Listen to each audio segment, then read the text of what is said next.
زنا کی ہسٹری کیا ہے؟ ابن جریر، ابن ابی حاتم اور بیہقی نے شعب الایمان میں حضرت ابن عباس رضی اللہ تعالیٰ عنہ کے حوالے سے نقل کیا ہے کہ حضرت ابن عباس رضی اللہ تعالیٰ عنہ نے فرمایا کہ حضرت نوح علیہ السلام اور حضرت ادریس علیہ السلام کے درمیان 2000 سال کا فاصلہ تھا۔ حضرت آدم علیہ السلام کی اولاد کی 2 گروہ تھی، ان میں سے ایک میدان میں رہتی اور دوسری پہاڑوں پر رہتی تھی۔ پہاڑوں پر رہنے والی مرد خوبصورت ہوتی اور عورتیں بدصورت، اور میدان میں رہنے والی عورتیں خوبصورت ہوتی تھی، اس کی مرد بدصورت ہوا کرتی تھی۔ ایک دن ابلیس ایک خوبصورت نوجوان کی شکل میں میدان میں رہنے والے مردوں میں سے ایک مرد کے پاس آیا اور اس کے ہاں نوکر ہو کر اس کی خدمت کرنے لگا۔ ابلیس نے بانسری کی مثل کوئی چیز بنائی جو چرواہے بجاتے ہیں۔ اس نے اس سے ایسی آوازیں نکالی کہ لوگوں نے اس طرح کہ پہلے کوئی آواز نہ سنی تھی۔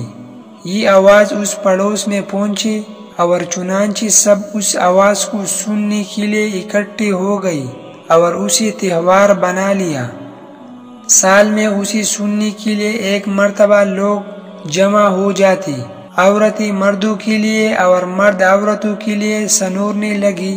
پہاڑ پر رہنے والوں کا ایک مرد میدان والوں کے پاس آیا اور اس وقت اپنے تہوار میں مشغول تھی۔ اس نے عورتوں اور ان کی خوبصورتی کو دیکھا اور وہ اپنے لوگوں کے پاس آیا اور انہیں یہ سب بتایا۔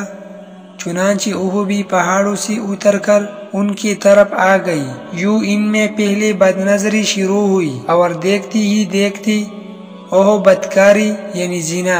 سب سے پہلا شخص جسے زنا کے ذریعے رجم کیا گیا ربیعہ بن جدار اسلمی ہے۔ سب سے پہلی عورت جنہیں تہمت لگانے کی پاداش میں کوڑے لگائی گئی حضرت حسان اور مستح ہے۔ سب سے پہلا شخص جسے اسلام میں شراب پینے کی پاداش میں کوڑے لگائی گئی ایک آدمی ہے جسے عبداللہ خمار کہا جاتا تھا۔ سب سے پہلا شخص جسے کا ہاتھ چوری کی پاداش میں کاٹا گیا وہ ولید بن مغیرہ ہے۔